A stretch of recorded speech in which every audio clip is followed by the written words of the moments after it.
Welcome back. You're still tuned in to Salam Media Highlights with myself, Salai Loma Kwidiri. And in a bit, we'll be delving into a very, very explosive investigation that has revealed the involvement of South African nationals in the Israeli Defense Force, something that we've known for a very, very long time. The participation of South Africans in the IDF, in sniper units, which are linked to atrocities in Gaza, which are linked to literally a genocide, which is unfolding right before our eyes.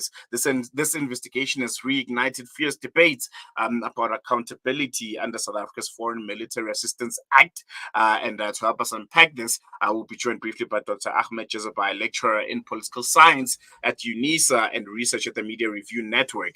His work focuses on decolonial knowledge and post-colonial struggles. Dr. Jhazbhay also holds a PhD from the University of Johannesburg and has been at the forefront of discussions around justice for Palestine. And in this interview, we'll be exploring what this revelation means for South Africa's legal responsibilities, the moral implications, and whether authorities will act against those identified in the latest reports. Dr. Jhazbhay, thank you so much for joining us. Welcome to Salam Media Highlights. Really, really a pleasure having you join us. Shukran for having me. I think first and foremost, the question is clear and straightforward. Why do you think the South African government has failed to enforce the Foreign Military Assistance Act against South Africans serving in the IDF, despite overwhelming evidence? We know their names, we know where they stay. Sometimes we even know when they are frequenting the country, when they're flying back from Israel back into South Africa, but there hasn't been any kind of action taken against them. Yes, you said in your introduction that this is nothing new. And in fact, the News 24 expose, which we have, added to, is nothing new. The Media Review Network, PSC Cape Town, as well as Attorney Ziad Patel have had the evidence and have handed the evidence to the NPA for a very long time. The unwillingness of the NPA to really prosecute in this regard speaks to issues that are going on behind the scenes. There's obviously a lot of political pressure on the NPA not to prosecute. There is pressure from the Zionist Federation, the Jewish Board of Deputies, and there's geopolitical considerations in which the South African government is taking into consideration. But however, this shouldn't be a consideration for the NPA. The NPA should be independent. Political consideration, geopolitical issues are nothing for the NPA to deal with. That is for the political establishment to deal with. So we need to apply pressure on the NPA, on Shamila Batoyi. Not only is she failing on the domestic front when it comes to issues of state capture, convictions, and so on. She seems to be woefully failing when it comes to the issue of the violation of the Foreign Military Assistance Act. The solidarity organizations, which I have mentioned, have handed this evidence over, and we've been pushed from pillar to post and so on by the NPA, which demonstrates that there's obviously lots more to this issue than meets the eye. You speak of, putting pressure on the NPA and specifically Shamila Batoyi. In literal sense, in a tangible sense, what does that look like? What does that pressure entail? We have requested a lot of meetings with the investigating officer, and we've been, again, he's complained, he didn't have connectivity for a certain day, then he's busy on another day. So we've been pushed from pillar to post. When we talk about putting pressure, it's about thinking about alternative means of prosecution. If the NPA is unwilling to prosecute, they should give us a certificate in order for us to pursue a private prosecution of the current South African Zionist terrorism probe. Outlines 15 individuals who we have overwhelming evidence. Now we've added the Zionists from this morning from the Battalion 202, the sniper unit, which we will add. Let us pursue this privately, and I think that is the kind of pressure that we are going to discuss amongst like-minded solidarity movements. And it comes at a cost, but we are confident that we'll be able to raise the funds. We've seen other entities like AfriForum pursue private prosecutions successfully in a not too distant past. So we need to put pressure, because we can't allow this to go on until we are all in our graves and the genocide of Gaza is complete. We need to put pressure. There are laws. They must not just exist on paper in our statute books. Implement it. We've given you the evidence. You can use the evidence. You can do your own investigations. We've done the hard work for the NPA. Now it's up to the NPA to show its independence, show its muscles, that it just that its bark, that its bite rather, it's bigger than its bark. Just this reluctancy from the NPA. How much of it do you think, just observing, how much of it do you think stems from one thing that you mentioned, geopolitical pressures, or number one, number two, diplomatic fears, or maybe number three, just not having the resources and the technical know-how to go about prosecuting those that are serving in the IDF? What do you think is the most overarching barrier to ultimately seeing these prosecutions happening? You would know that, and I'm alluding to diplomatic pressure. You would know that there were members of Congress who asked President Biden to review South Africa-American relations. America is one of South Africa's largest trading partners, and they said specifically because we aim to pursue prosecution of South Africans that have served in Israel terror forces. So these there's obviously a lot of diplomatic back channels that are going on to make South Africa, push this away and to ensure that this issue does not go forward. There is that tremendous diplomatic pressure. We don't underestimate it. South Africa is walking a diplomatic tightrope, if I can put it that way, with issues of the ICJ and so on, whilst trying to you had the Lady R saga, and now you're still trying to maintain good economic relations with the United States of America. So that is, in our opinion, the chief impediment to the NPA pushing forward with this. But as I said, NPA should not worry about political consideration. It never worried about political consideration when it came to the issue of Jake Zuma not appearing before the State Capture Commission. He was put in prison for a few months. So despite the fact that led to one of the worst riots in post-apartheid South Africa. So these issues are not considerations. Diplomatic issues are not consideration the NPA should take in, should look at. We should look at strictly the merits of the case. I want to get a bit ahead of ourselves here. I know that the NPA still very much reluctant and very hesitant when it comes to prosecuting those that are in the IDF. But do you believe stripping naturalized citizens of their South African nationality would be a justified consequences for participating in the IDF, given South Africa's government stance on Israel and the admission that there's an ongoing genocide which is perpetuated by the Israeli occupying forces?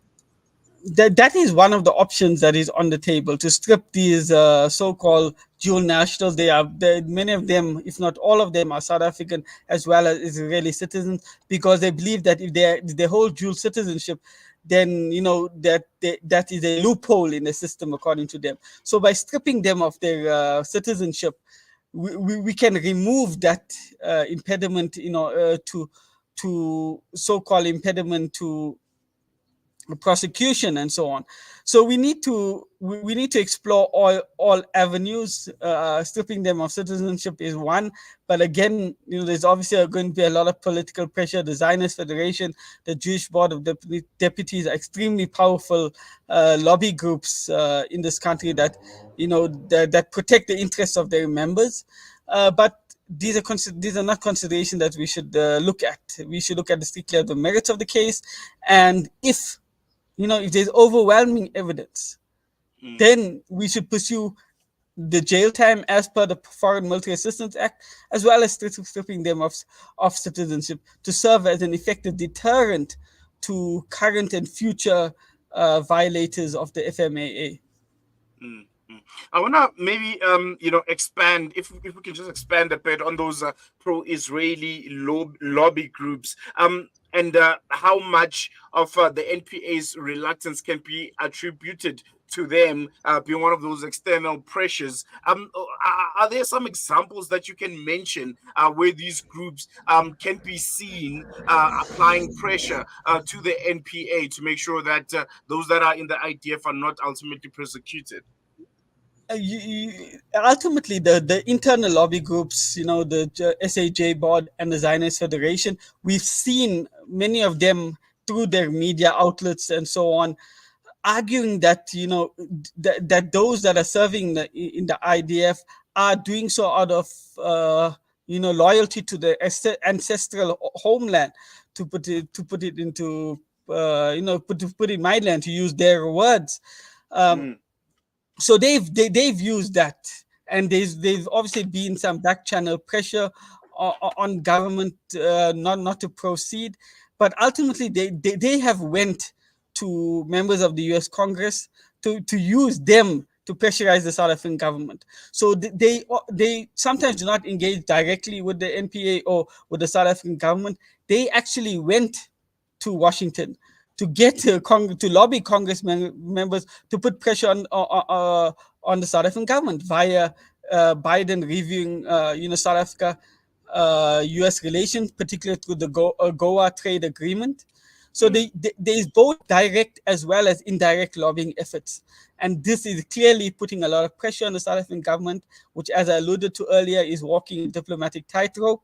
And that has resulted in the inaction we see today. Despite the evidence, the latest guy that has been identified by News 24, a 22-year-old man from Sandton, there is video evidence of his battalion mm, shooting unarmed civilians in Gaza, and video mm, evidence through via a documentary that was compiled by a Palestinian filmmaker. So there is video evidence which we provided.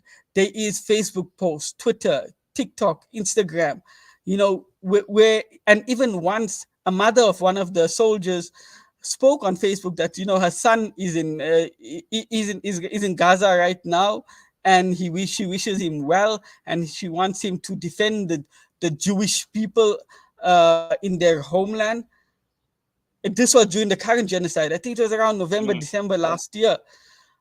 But we've seen inaction, and it's the result of the direct and indirect pressure on parliamentarians, on the government, on business leaders, and so on. It's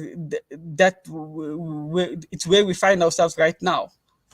mm, mm. And just lastly, before I let you go, what message do you think this sends to the international community? If South Africa fails to act against those aiding Israel's military operations from within its borders, I think we have positioned ourselves. Looking at the ICJ case that's ongoing, and the numerous statements made by our government and the president that we are one of the countries that are head and shoulders above everyone else when it comes to advocating for the rights of people of Palestine, and to make sure that the Israeli government, this criminal skullduggery, war genocidal machine, that is the state of Israel, an illegitimate state of Israel, is ultimately brought to task for this genocide. What message do you think, the international community is going to receive if we fail to act against ones that we call of our own, but are aiding Israel's military operations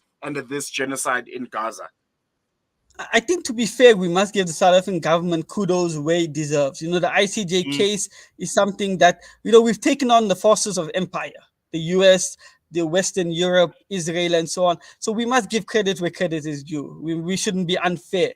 But should we fail to act, we're giving a message to other Zionist South Africans that our country is a safe haven, that they can go serve in the Israeli terror forces and come back like as if nothing has happened. We give an impression to the international community that our laws are selectively applied, that mm, we are more bark than bite, um, and our laws can be trampled on, mm, and mm, that they have nothing to fear, that we are all talk and no action.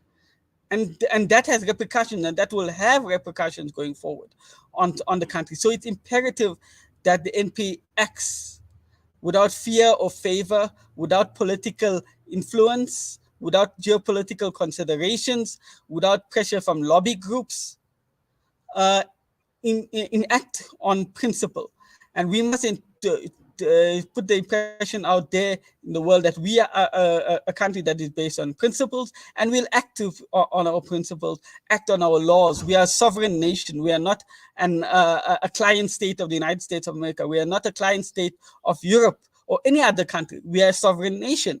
And as America have a right to enact laws and prosecute according to laws, we have that very same right. We can agree on many things, but we can also agree on other things and act unilaterally and as a sovereign nation. I think we're going to leave it on that note, Dr. Ahmed Jhazbhay. Thank you so much for giving us your time and unpacking this very, very important issue. Shukran for having me. Oh, there you have it. A very, very important topic there that we just unpacked. Just the thought that, you know, there are people that are just like you and me. You share the same identity book as them or identity card. Sometimes they've walked amongst you in the malls, shopping centers, being around your kids, but they have a dark side. They're serving in the IDF. They're aiding a genocide. Well, they're South Africans, and nothing is being done about it. I think it's something to be very, very concerned about. We're going to leave it here for now. Salam Media Highlights will continue again tomorrow. And News and Views with Julie Ali, the Tuesday edition, will be live coming to you from 8 in the morning until 10 with Julie Ali and the rest of the team. But for myself, Salah Elo, it's goodbye. We'll see you again in the not so distant future.